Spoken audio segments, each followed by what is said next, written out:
अनेक वर्षे नेहमीच धुळेकरांची मागणी होती की मल्टी स्पेशालिटी हॉस्पिटल त्या ठिकाणी यावं. ते मल्टी स्पेशालिटी हॉस्पिटल काही दिवसातच रुग्णांच्या सेवेसाठी नक्कीच त्या ठिकाणी सुरू होईल. मधल्या कालावधीमध्ये वेगवेगळ्या पद्धतीच्या निविदा आपण मागवल्या, परंतु त्याला प्रतिसाद मिळाला नाही आणि म्हणूनच मी पुढाकार घेऊन डी देशमुख साहेबांची कुशाग्रता, त्यांची एकाग्रता, त्यांनी त्या कालावधीमध्ये मिळवलेली पदवी,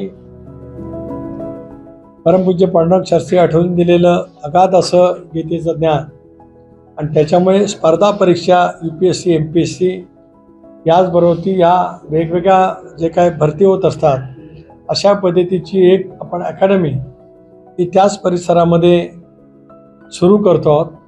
दिल्ली, पुण्या, मुंबईच्या धर्तीवरती स्पर्धा परीक्षेचं उत्तम मार्गदर्शन करणारी अकादमी ही आता आपल्या रोह्यामध्ये कोकणातल्या तीव्र आकलन शक्तीच्या बुद्धिमान असलेल्या विद्यार्थी भगिनींच्यासाठी आपण त्या ठिकाणी सुरू करणार आहोत. त्याचबरोबर ती संगीत कला अकादमी ही सुद्धा आपण आता सुरू करतो आहोत.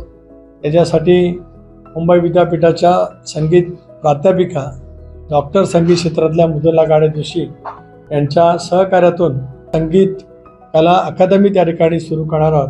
ज्याच्यातून संगीत गायक असेल, शास्त्रीय गायन असेल, साहित्य असेल, ते सगळं उत्तम पैचं दर्जेदार शिक्षण देणारं संबंध त्या क्षेत्रातले मान्यवर असलेल्या सर्वांनाच निमंत्रित बोलून हे अतिशय उत्तम पद्धतीने आपल्या रोह्यामध्ये संगीत कला अकादमीच्या निमित्ताने आपण त्या ठिकाणी सुरू करणार आहोत.